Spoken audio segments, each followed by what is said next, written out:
I suppose I better get on with this, eh? You know.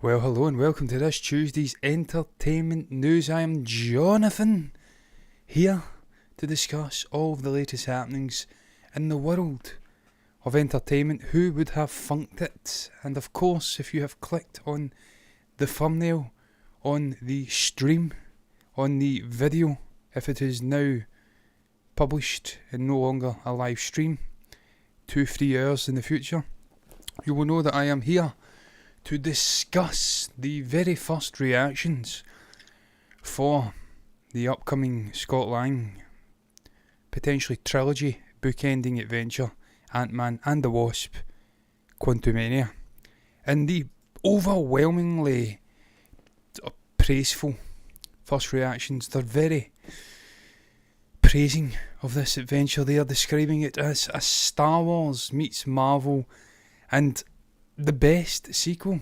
that's not even the right word, the best Marvel output since Avengers Endgame. They're praising it to high heavens. Some might say I'm going to do thy's best to go through all of the reactions that I can be arsed reading and just picking the minds of these reactioneers, that's what I'm going to call them, via the lovely conduit that is MovieWeb. They are the ones who are bestowing me with content tonight with a headline. And as you can see here, Eric Davis is up first and foremost. I'd presume he is potentially MovieWeb's very own Eric Davis, because that's what they tend to do. These publications, they tend to thrust their own men and women, and sort of non-binary, depending on how they perhaps view themselves in a ever-changing and evolving world, to the forefront. Regardless of which publication Eric Davis writes for, though, I'm going to read his first, because his is the first in a sort of list of many, many reactions to this movie. I think the premiere was last night. Certainly there was something happening over the last couple of days, because I did see images. I don't remember precisely when it was. And of course we're getting the reactions coming in. I'm going to move myself over a bit. I feel like I'm just a little bit too far over.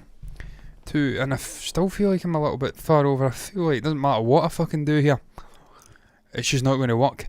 Eric Davis had this to say about Ant-Man and the Wasp Quantumania. He had this to sayeth: Phase 5 has begun.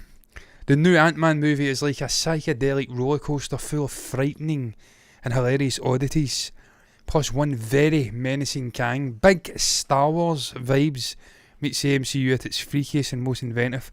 MODOK is a riot, but Jonathan Majors conquers. Loved the ride. MODOK, I believe, is the huge sort of headed character, villain.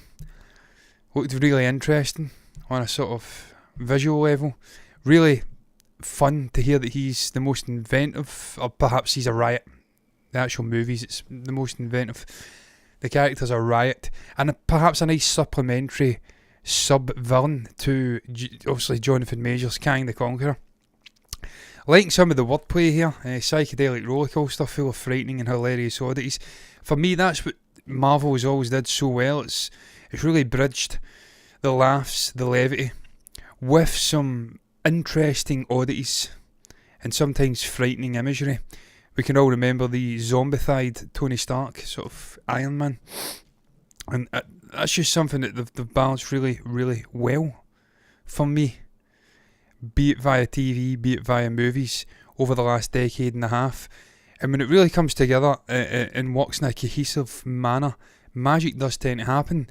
And I don't know what it is about this movie. This movie is giving me strong sort of Avengers-like vibes. It's not got anywhere near the star power of an Avengers movie. It's not got anywhere near the in-universe star power, i.e. a Captain America, a Tony Stark, Iron Man, whatever you want to call it, lining up. But it's a big ensemble feel. You've got Hope Van Dyne, Janet Van Dyne. You've got Scott Lang. You've got Cassie Lang. You've got Hank Pym. You've got Kang the Conqueror making his theatrical bow in this universe. MODOK. It's at the backdrop of the actual quantum realm. All the pieces are aligning. It feels like a very exciting movie that is on the sort of cusp of dropping to the greater public populace, if you like. And I'm really fucking looking forward to seeing it. And before I even get into the other reactions, really happy to see it's overwhelmingly positive, because there was a big question mark over this movie. The insistence of dropping Kang into an Ant-Man movie. It had tongues a-wagging. Many cogs, mental cogs, a sort of whirring, a grinding. What does a cog do? I don't know, spin. People were wondering why they were using this big villainous turn, the big bad of the next saga in the MCU, in an Ant-Man movie. And how it would all work. Could it be a competent experience? It seems like it is. Of course, you have to always take these reactions with a pinch of salt, because ultimately these people are on the gravy train. They are part of the official press. They are being granted premier access by Disney and Marvel. They will not want to upset the apple cart too much. I feel like the vast majority of them will have a degree of sort of morality about them. They'll not want to sell their careers down the drain too much by saying an utter pile of shit is fantastic. But sometimes they do over-egg these movies straight out of the theatres, certainly straight out of a premiere. I don't think this is the case here. I think this movie is going to be absolutely outstanding. Don Kai, I don't know who this is, doesn't look like a press member with that sort of profile picture on Twitter, but he's had this to say. Maybe he is, maybe I'm fucking completely wrong. So Ant-Man and the Wasp: Quantumania is indeed Ant-Man doing Star Wars on acid. They keep saying this Star Wars vibe, and that excites me, because Star Wars has always had a unique sort of feel about it. The only thing that's really getting close, and obviously it's in a completely different setting, completely different genre in a sense, but it almost is operatic in its own way. It's an action-adventure opera. Erratic experience. Star Wars has always been a space opera. The one thing they had in common, I'm talking about Indiana Jones here, and Star Wars, also Spielberg, Lucas, sort of in and around the periphery of each other's franchises, movies, but that never ending freneticism, that energy, it just popped off the screen. You genuinely can't go to the toilet during these movies, or any movie. It's sort of channeling that energy for fear of missing anything. So that's something that excites me. They keep referencing Star Wars, perhaps not Star Wars as its actual fucking, in its fullest form, but just the vibes of Star Wars, the energy, the freneticism, the larger-than-life characters, the way it's balancing traditional sort of fantasy tales in a new light. Because that's what Star Wars did to me. It sort of channeled multiple classic sort of kids' fantasy stories and gave it this walking, talking dog who wasn't wearing pants, and obviously lightsabers, and a force, an energy field that, yeah, you know what I'm talking about. You've probably seen Star Wars. I don't have to fucking explain Star Wars. Needless to say, he goes on to say, a little creaky at the start, it turns into a nutty, utterly fun inner space opera.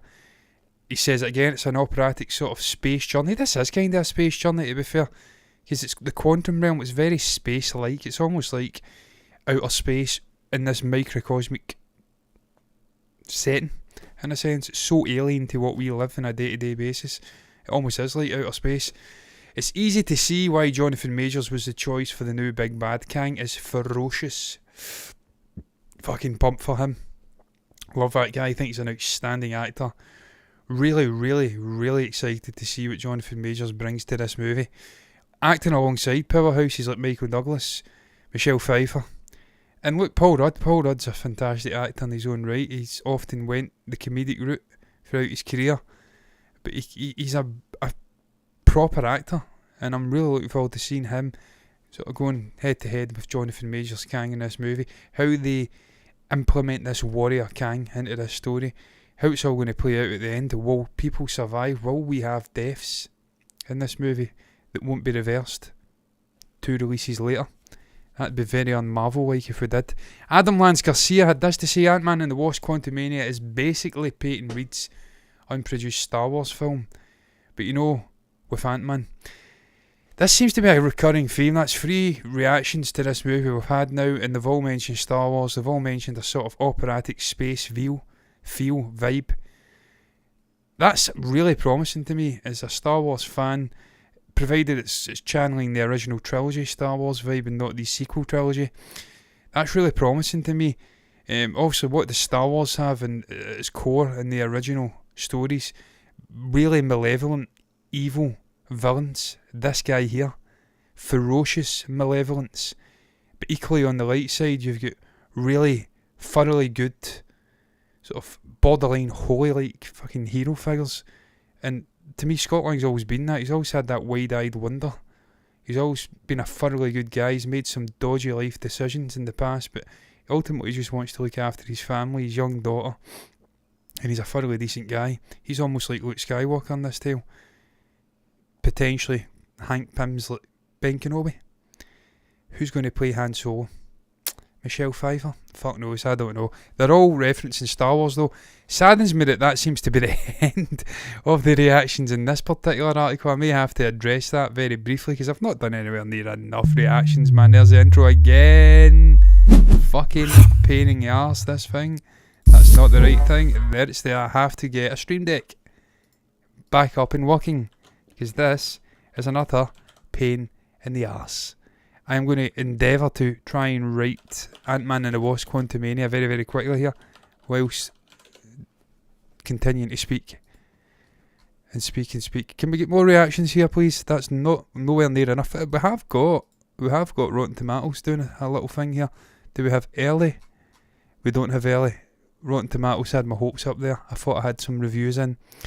I think it's too early for that. I don't think the embargo has lifted. Den of Geek, shall I bring Den of Geek up? I think I will. I will bring that up and see if they have got some interesting other reactions, because I want to hear more voices on this movie. I want to hear potentially some dissenting voices, because I like balance. I don't just like to hear the positivity ripping out of every single orifice of these reactioneers, these reviewers, these press, Associated Press and sort of fans who are lucky enough to attend these events.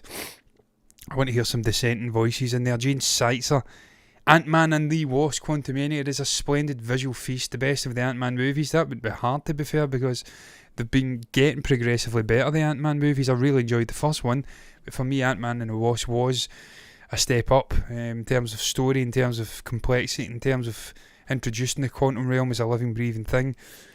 In terms of the villainous turns, Jimmy Woo, Walton Goggins in there, and obviously Ghost, played by somebody who's not on the tip of my tongues at all. Tongue. I don't have 2 tongues, I have 1. And it's very much intact. It's not split. So I can't do the sort of plural thing there and try and make up for the utter balls up I just made. It's just progressively get better. The Ant-Man sub-franchise within the greater MCU, so pleasing to see that trend has continued. It's sort of exponential now. It's getting up, potentially. Ant-Man movies complete with humour, heart and the tie-in to the Kang dynasty we've been waiting for. Jonathan Majors is on fire and Catherine Newton is baller in her Marvel debut. February 17th it comes out, man. It is not long away at all. Just 10 days. I am stupendously excited to go and see this movie in the theatres. This is one I absolutely will go and see in the theatres, incidentally. I've missed too many Marvel movies in their theatrical runs in the last year or so. I think the last Marvel movie I actually went to see in the theatres may have been No Way Home or Shang-Chi, whatever came out first. But I went and seen those 2 in the theatres. Missed Eternals. Miss Black Panther, I need to watch that. We're doing a watch along shortly for that. Really exciting times to see that movie and what obviously Ryan Coogler and the gang have did there. I've heard through people I am sort of semi-trusting in terms of opinions in film that it is good. So I'm looking forward to that. But we've missed too many. This is one I will absolutely go and see in a theatre. Victor Lucas, what a name. As promised, Ant-Man and the Wasp Quantumania is a big movie carrying a ton of franchise weight. Exciting threads created, endless visual effects, Ragnarokish, not as good. But that family dynamic is dependably wonderful. Loved Pfeiffer and Newton and Kang. That's again a theme that's been prevalent throughout most of these reactions. The praise of Jonathan Majors, the praise of Kang's utilisation in this movie, of his villainous turn. And I'm glad to see someone mention the family storyline there, because that was something that really popped out of the trailers for me. Scott's relationship with his daughter, the guilt of missing 5 years of her life and wanting to make up for that, so much so that he's almost willing to take Kang's very dubious offer to have that time back.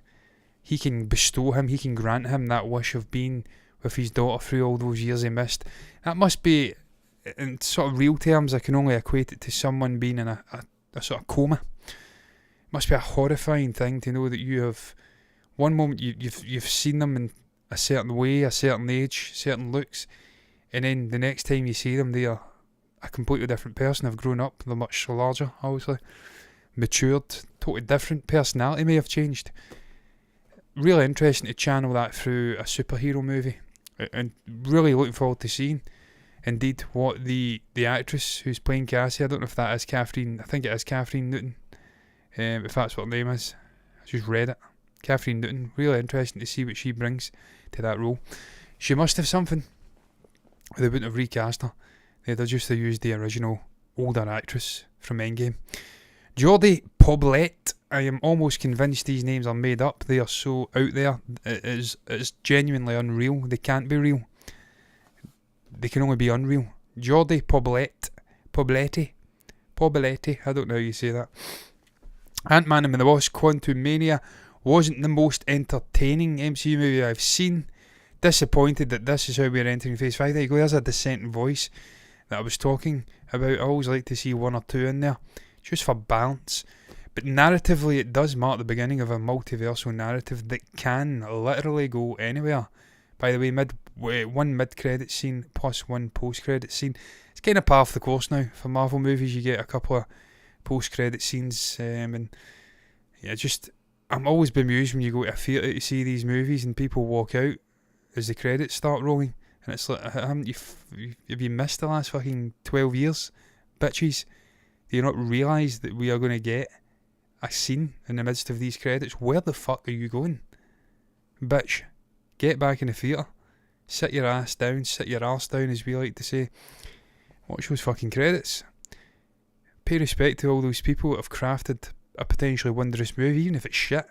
Blood, sweat and tears have been put into this experience. Respect it, watch the credits. Bitch. That's the best word I can use. A tabby TV, what? This is the last one I'm going to read, incidentally. I think we've done the reactions more than enough. Unless I scroll down and see another dissenting voice, I may come in with that. Just why not? And a little negative one to end it. Ant-Man and the Wasp Quantumania has two very important aspects. They lowered the jokes times 20. Don't know what that means. And Jonathan Majors is incredible as Kang the Conqueror. Kang is the villain that the MCU really needed. Thank you, Majors, for elevating my expectations. Phase 5 looks promising. I knew Jonathan Majors was serious when he decided he had to bulk up further on his Creed physique. And the man was already super heroic looking. Literal boulders implanted into his fucking... blanking on the name of those muscle groups at the side of your shoulders. Lateral raise. Deltoids. Deltoid heads are boulders. When he felt he had to add further muscle on, further definition on for this role, that told me he meant business. This is a guy who is intent in not only wowing us with his brilliant acting chops and range, and potentially playing 4, 5, 6 different iterations of this character throughout multiple movies. But it's a guy who wants to look visually sort of pleasing, aesthetically impressive in these movies. So I knew he meant business. I know what he's capable of as an actor. Great to see it is sort of working. Mark Ellis of Mark Ellis Collider fame. What a guy. Love Marky Boy. Would love to see Mark doing stand-up. I wish he'd come over here. I would definitely go to his show. Good to see he's still in about movies. He knows his shit. Had a great time kicking off Phase 5 with Ant-Man and the Wasp Quantumania. Engaging, fast-paced storytelling with humour, heart and tons of action. So much new that locked me back into the MCU. Get excited and get tiny. Yeah, man, this is what the MCU needs. It needs a shot in the arm. It needs almost like that horrible Jason Statham movie. I can't speak. That was a tongue twister. It nearly melted my brain. Jason Statham movie. The Charged One, Overcharged or whatever it was called. He had to continually shock his heart to keep alive. That's what the MCU needs. It needs some shockage to jolt it back into sort of life, because it's been stagnating. It needs a new lease of life. It needs a new big bad villain to tie everything together and give it some sort of, I don't know, man. I don't know what the word is. Something central going on that means something, because it's just this, it's chaotic. It's all over the place up until this point.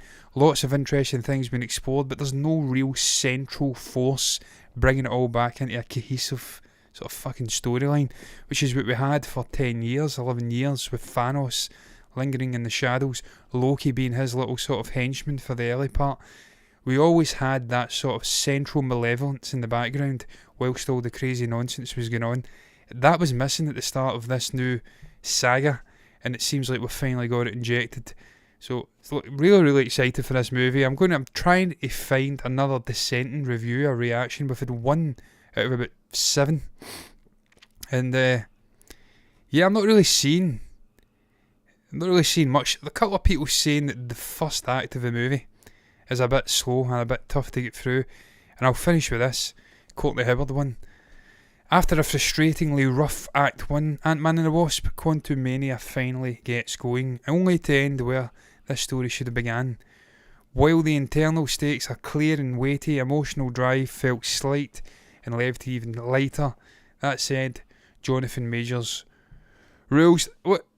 She's almost saying that's a negative thing there. The sort of external stakes are clear and weighty, and the levity feels lighter.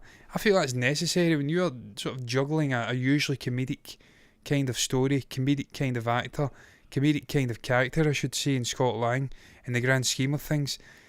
It's very important that when you do introduce that malevolence in Kang, this warrior variant, who's going to bring a lot of pain and suffering and destruction and reality to this man and his sort of associates' worlds, when you introduce that and it does bog the movie down and you're having to remain sort of connected to the 2 movies that have gone before this as a trilogy. This is about Ant-Man first and foremost, and his, I'm going to use the word again, associate Strange Bedfellows, Hank Pym, Janet Van Dyne, Hope Van Dyne, his daughter. There has to be sort of coherence throughout those 3 movies. We need to have connectivity. But at the same time, with all that sort of weighty malevolence, you need to have the levity, the comedic moments pop all the more, relieve that tension all the more. So I don't think that's a negative. And just again, really happy to see the early reactions for this movie are very positive, and that people are enjoying it with the enormous sort of grain pinch of salt. That makes no fucking sense. A pinch is small, enormity is very big. These guys do tend to over-egg it a bit. So look, time will tell when I plant my arse in a theatre, and when like-minded individuals like me, who are not being offered press passes, who are not being offered premiere spots, when we get to see the movie and we back up all of this positivity, that's when I know we've got something fucking special going on. But the early indications do suggest that Kang is very impressive. Jonathan Majors hits out the fucking park. Catherine Newton as the new Cassie Lang hits out the park. It's a very psychedelic experience. It's like Star Wars in the MCU. They're all things that I wanted from this movie. They're all things that tick the box from the trailers that have made the jump to the actual theatrical fucking experience. And I am excited to see this movie in a theatre And on that note, I'm going to move on to the second topic of the show, which is all about Elijah Wood talking about theatres and experiencing things in theatres. AMC theatres, who I believe are connected to Cineworld over here. So I'm looking forward to this coming to a town near me. I've introduced a new tiered ticketing system, if I can say it. And it seems to have rubbed Elijah Wood up the wrong way. He said a couple of stern words on social media for the aforementioned AMC. Controversial ticketing prices. He thinks it's locking out the average man in the street and creating a sort of disparity between the have-nots and the haves. If that's even the right terminology, I don't fucking know at this stage. I'm losing my mind already. As you can see, they've used an image of him from 20 years ago because Elijah has not done any movies since The Lord of the Rings. Clearly, he's not had a career outside of that. Let's just superimpose Frodo Baggins next to AMC. I'm sure Elijah will be all for that. We'll get to what Elijah's had to say in a moment. Actor Elijah Wood recently slammed AMC theatres for the company's decision to adjust their ticket prices as part of their Sightline initiative. The theatre chain intends to increase the cost of seats in certain regions of the theatre. Divided into three options, the desired seating at the centre of the theatre will be dubbed Preferred Sightline and will see a higher price than the rest of the theatre's standard Sightline seats. However, the front row and ADA seats, called Value Sightlines, will receive a discount. Now, this is a storm in a teacup for me because we have a theatre chain over here already, View, in the United Kingdom, who already, they don't utilise the discounted front row seats, but there is a slight premium for the middle seats, a VIP section, leather, sort of reclining chairs, more comfortable, more legroom. They're like £2, £3 dearer, which is about $4 more, something like that, for the middle sort of 4 or 5 rows. Everywhere else is slightly cheaper. It's fucking nothing, man. Realistically, you're not really getting a much worse experience in the theatre by choosing to sit out with that region. But if you want an extra bit of luxury, a little bit more comfort over the course of 2-3 hours, whatever it is, you can pay that added little premium and watch the movie. Now, I'm not entirely sure of how the pricing is in this situation. I'm just reading the sort of reaction of Elijah Wood, and I thought I'll put that in because that's interesting. If it is demonstrable differences, it's like $10 of a difference, and they are effectively pricing families and lower income individuals out of sitting in the best regions in a theatre. That is a different thing entirely. Over here though, not really a problem, and I do tend to, if I go to View, pay for the VIP seat because it's fucking so much more comfortable. And what is £2? Have you seen the cost of popcorn and drinks out of these places? You are literally £20 fucking pounds every time you go to a theatre to watch a movie. Because well spend an extra £1, £2 and getting the leather seat. This is what Wood had to say. He took to social media and he says this: the movie theatre is and always has been a sacred democratic space for all. And this new initiative, unless you go to IMAX, in which case it's not democratic, not the IMAX we have now, the proper IMAX, but the old school IMAX we had, you fucking had to rock up 50 minutes before a movie to get a good seat, because all these bitches were grabbing the best seats. There was nothing democratic about that. It was sheer tyranny. It was like the fucking Taliban rule meets IMAX. It was literal fucking blood and snotters, people getting knocked out for seats in the middle of these theatres. There was nothing democratic about it. That has been addressed now. We have selected seating, and I'm glad. And that is the way forward. He continued, they had this to say: would essentially penalise people for lower income and reward for higher income. Well, I mean, that's life, Elijah, sadly. That is the world we live in, my friend. That is a capitalist world. Unless you and like-minded individuals, and fuck those, I'm probably one of them, wants to tear down the whole capitalistic sort of structure of the world, the Western world certainly, and replace it with something a little bit more balanced and fair, then you're just going to have to live with that, mate. People who earn more money, who have more sort of financial power, they tend to get the better things in life. That's just the way it fucking is. Those who have less have to make do with having the shit at the end of a stick. That is life. That's been life for as long as I've been alive, as long as my parents have been alive, as long as my grandparents have been alive. Fuck knows, probably my great-great-great-grandparents, I would imagine, experienced the same thing. I don't know if it is an attack on the lower incomes. I'd like to see if they actually do break down the sort of differential in ticketing prices. I would like to see where they actually outline the prices, because in AMC's defence, this is a company that was billions in debt during the COVID pandemic, were ready to shut down at one point, and potentially thousands of jobs going with it. They have to protect their bottom line. They have to think in a sort of unique and sort of, I don't know, experimental way to try and earn back some of that money it was lost. And if it means changing pricing points for different parts of the theatre, so fucking be it. If that means that the actual company survives, then you're just going to have to, if you can't afford it, just sit in another part of the theatre. I don't know, man. Is it that much of an issue? I don't know. I can't even see the difference in ticketing. And I'm going to start coughing now. To me, it's a storm in a teacup. I can understand, and I fully appreciate Elijah Wood's sort of viewpoint, his argument, and his desire to stand up for those who have less. Certainly one that I echo, and it's a cause that I would fight for as well, Elijah. But sadly, when you are a sort of a company, an exhibitor in the midst of some tumultuous times, tumultuous waters, it's had to sort of survive through a pandemic when no one was going to the theatres, or very little people were going. Sometimes you're going to have to bite the bullet and make unpopular decisions, and in this case they have done that, and time will tell whether it impacts their bottom line. People go to another theatre exhibitor to go and watch movies. Ultimately, if you're not happy, you vote with your wallet. You don't spend the money, and then you force them to make changes. And that's what will happen, I'm sure, if people are not happy. I'm moving on though. Third topic. This is going to be very brief. Very, very, very brief. The last two topics are going to be brief. So I want to walk my fucking dog. And the final topic I'm talking about, Hogwarts Legacy. That game is preloaded, man. It's sitting waiting. I have not even opened it up in terms of clicking and actually playing it. It's sitting in my Steam library right now, and I am itching to get into this game, man. I was watching HQC earlier to get some drops on Twitch, some add-on sort of items, fucking glasses and hats and shit. Missed the Merlin robe from the Avalanche stream. I'm going to have to watch their other one on Friday, I think it is, whenever it comes out officially, Friday.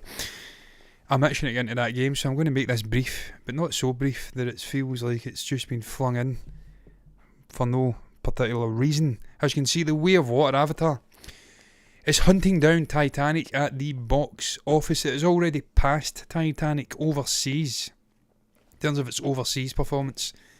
Number 3 in the all-time box office. In terms of all-time cumulative grossings, worldwide, still number 4 behind Titanic, but it's only something, and we'll bring the numbers up, I'll get into the numbers, but it's so impressive. This movie has finally passed, I believe it was The Force Awakens, to hit number 4 all-time. James Cameron has 3 movies in the top 4 all-time grossing list. It is outstanding. It is batshit crazy. This is one man with his mind adapting things, and in Avatar's case, well, I mean, he was adapting Ferngully with impressive technical stuff, but it was his mind. He was doing something unique-ish with the concept, and he's fucking grossed, I mean, was it like 4 billion or something? More than that, 5 billion at the box office. It's mind-boggling how much of a behemoth this guy is in terms of box office power. And look, man, I haven't seen the movie in the theatres, albeit only once. There must be people going back watching it again and again and again to really power this movie to the numbers we're seeing. I haven't seen it in the theatre. I understand why it's doing so well. It's a technical experience. It is unparalleled. It is simply stupendous what the man has accomplished. Certainly with the water effects mixing with the CG, the scale of it is insane. Again, he's proven that he is the only person who should be touching 3D, because whilst it can be gimmicky and certainly it mucks your eyes up for an extended period, not just at the start of the movie but certainly an hour after the movie, only he can really deliver that brilliant experience that just envelops you all the more into the world that he has crafted. Thoroughly deserving of the grossings we're seeing here. As you can see, it's coming in from Deadline. They've updated it has overtaken the filmmaker's own Titanic at the international box office with an estimated 1.538 billion through Sunday. And it'll have grossed more by this point. Let's be honest, this is Tuesday as I'm recording this. 2 further days of grossings. This movie will be further up the box office at this point. I think it's lost its number 1 spot to A Knock at the Cabin, whatever it's called. The M. Night Shyamalan movie that's just came out. But this movie is going strong, man. And again, you have to really put it into perspective. This movie's been out for nearly 3 months. 3 fucking months.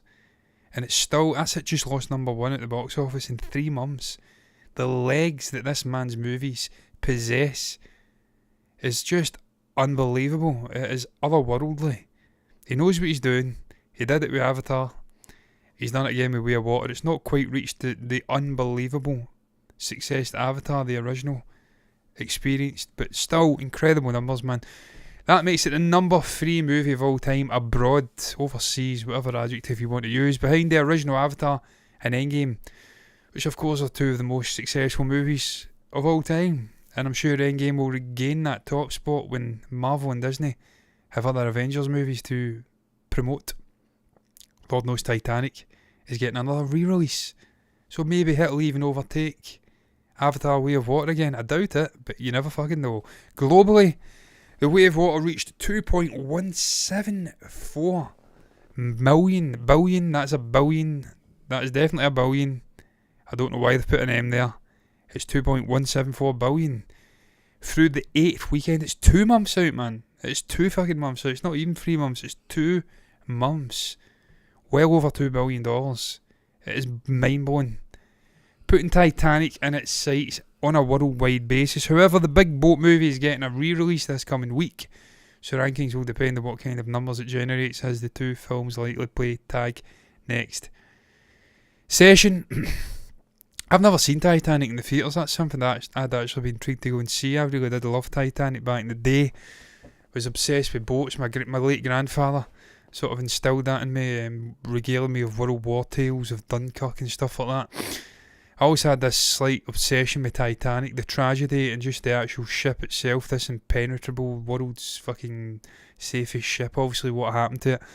So when that actually get adapted to big movie, I was obsessed with that movie as a kid, but never seen it in the theatres. So that's interesting that it's getting a re-release. I actually may try and pop along to a theatre and see that. But as you can see here, I'm going to bring the numbers up. Number 4 in the box office, all time, lifetime, whatever, again, adjective you want to use, grossings. Avatar way out in front, it's touching nearly 3 billion, I'm sure it will at some point.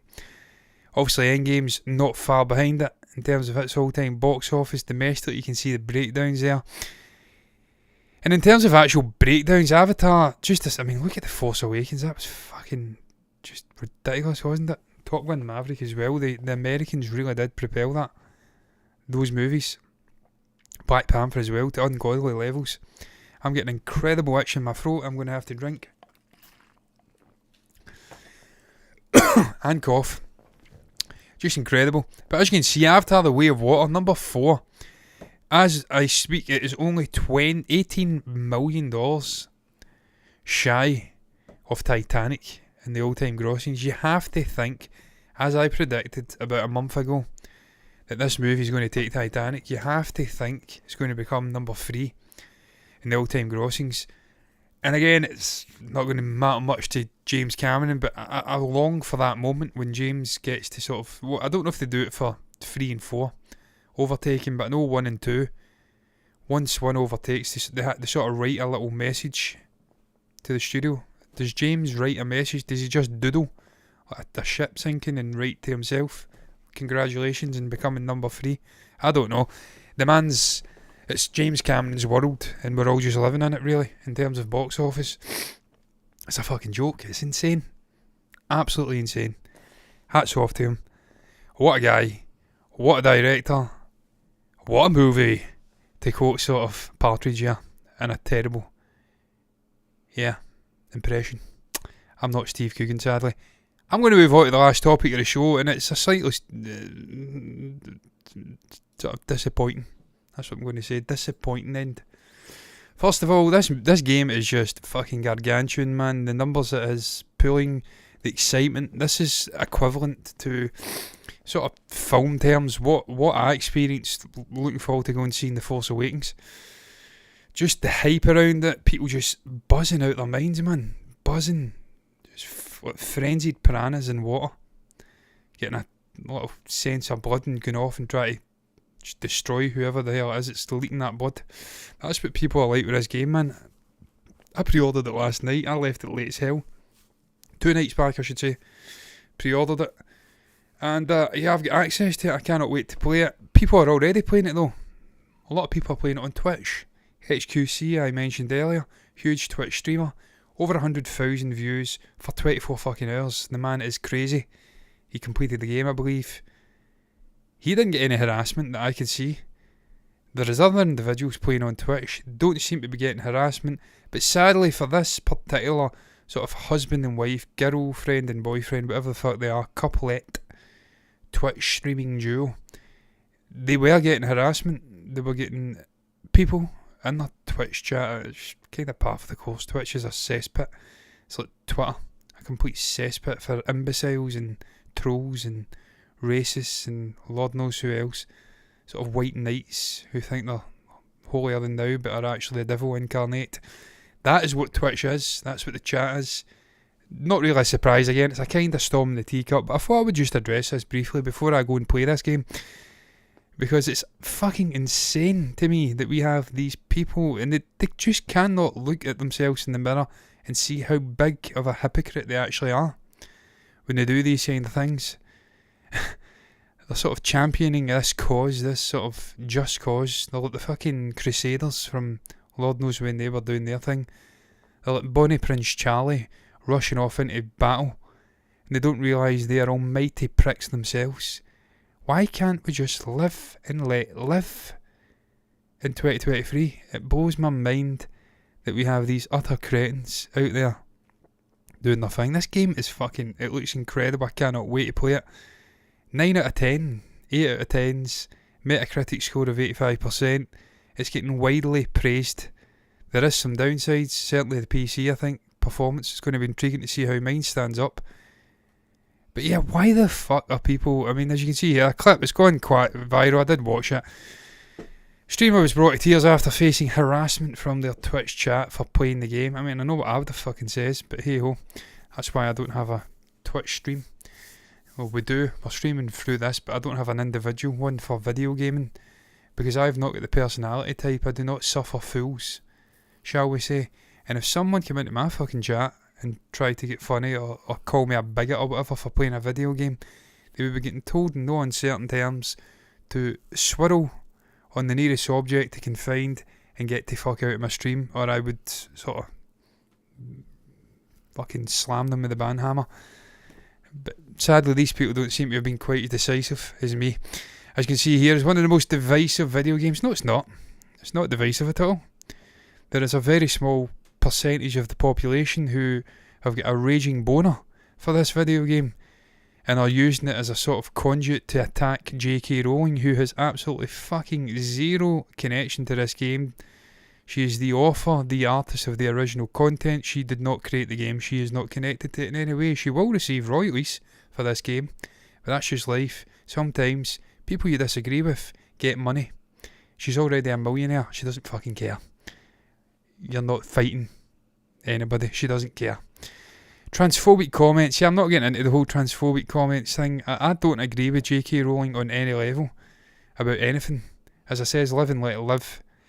I'm just not getting embroiled in this whole fucking fight. I just live my life. I don't give a flying fuck what other people do. As long as they don't offend other people, they don't harm other people, I'm all for it. Knock yourself out. Do what you've got to do. I'm not getting embroiled in that. But see, when you start like getting into people's personal spaces, be it online in a sort of digital term or in actual physical reality, then that's when it becomes a real problem. And these people need to be called the fuck out and told, sit down, bitches. Look at yourself in the mirror and realise what you're doing. And it was the same a couple of days ago after the Grammys, when all the Beyonce fan base were attacking everybody left, right and centre. White male this, white male that. Just fucking sheer sort of racism getting bandied about on social media and not getting called out, and it blows my fucking mind. Racism is racism. It doesn't matter whether it's fucking sort of anti-Asian racism, anti-black racism, anti-white racism. Even just because there's fucking 2 billion, 3 billion white people doesn't mean you've got carte blanche to go and racially abuse someone. It's wrong in all its facets. It shouldn't be happening. And social media has a fucking sin to answer for. But as you can see here, we'll get down to it. Despite the controversy, there's no denying that Hogwarts Legacy is one of the biggest new game releases. Yes, #1 in all the charts. Over 1 million people watching it on Twitch as I speak. It's pretty fucking big. It's drumming up hype. This includes Shelby of Girlfriend Reviews, who was brought to tears because of the continued harassment from her Twitch chat. I think when they say her Twitch chat, they're meaning arseholes coming into her chat and abusing her and her partner. It's not her chat. I'd imagine her chat are not that way inclined. Chat harasses streamer for playing the new Hogwarts game to the point where his girlfriend starts crying. It's fucking mad. It's mad. It's absolutely fucking crazy. Uploaded the clip. They had to step away from the stream entirely.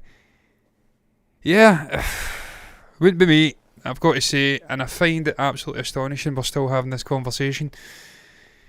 If you want to go and sort of fight your sort of warriors, your wars on social media in the real world, and if you think it's a just cause, by all means, fire out and get it done, man. But stop attacking fucking innocent bystanders who just want to come home from a day's work or want to stream and play a popular game and just have a good time. Why the fuck do you have to go and attack other individuals? Just do what you've got to do and leave people alone. It's mind-blowing. And I sincerely hope at some point we get someone coming into our chat or our comments and trying this fucking nonsense in there, because they will be absolutely schooled. Believe me, I've done this before with the whole racist stuff in the past, and I fucking schooled them. There is no place for it, man. Just live and let live. And on that note, I'm going to walk my dog, end this show, walk my dog, and then play Hogwarts Legacy. I'm not a bigot. I am not anti-trans. I just like video games and I'm an enormous Harry Potter fan, so I'm going to go and fucking play that game. Bye bye guys, I'm going to round it up. What's your thoughts on Ant-Man and the Wasp Quantumania? What do you think of the first reactions? Calling it Marvel Star Wars, the best since Avengers Endgame. What do you make about the reactions? So you're looking forward to it? Are you happy to see Jonathan Majors getting praised to high heavens for his performance as Kang? What's your thoughts on Elijah Wood coming out and criticising AMC theatres for their tiered ticketing system? Are they targeting those with low incomes? Are they sort of showing preference to those with higher incomes? What's your thoughts on that? Are you affected by it? Share your thoughts down below. Thoughts on Avatar about to catch Titanic, Avatar A Way of Water, and its sort of crusade to catch Titanic, if you'd like, at the box office and become the number 3 film all time in the grossings, in the all-time grossings. That wasn't even English. Finally, what do you make about Hogwarts Legacy and this continuing sort of battlefield on social media that's now jumping over to Twitch? We're getting people harassed, being forced to tears, being forced to quit their streams by idiots, attacking them, calling them bigots, calling them transphobic because they want to play a fucking video game. Share your thoughts down below about that. I'd love to hear your thoughts on that. I find it absolutely fucking crazy, backwards. What are we doing as a race, man? As a just sentient beings. We're meant to be smarter than dolphins and dogs. Dogs don't do this shit, man. They bite each other, they have a little pissing contest, and then they move on with their lives. They don't do this shit. We're meant to be better than this. What are we doing, man? Share your thoughts down below about that. Anything you feel compelled to share can go down below in the comment section. You can also like the video if you've enjoyed, subscribe to the channel, hit the bell icon to get notifications straight to your eyeballs. Same thing over on Twitch, follow button, notifications button over there. All it is left to say is until next time, thank you for watching. I am done. Bye-bye. That's not the right macro. That's the one I was looking for. Bye-bye.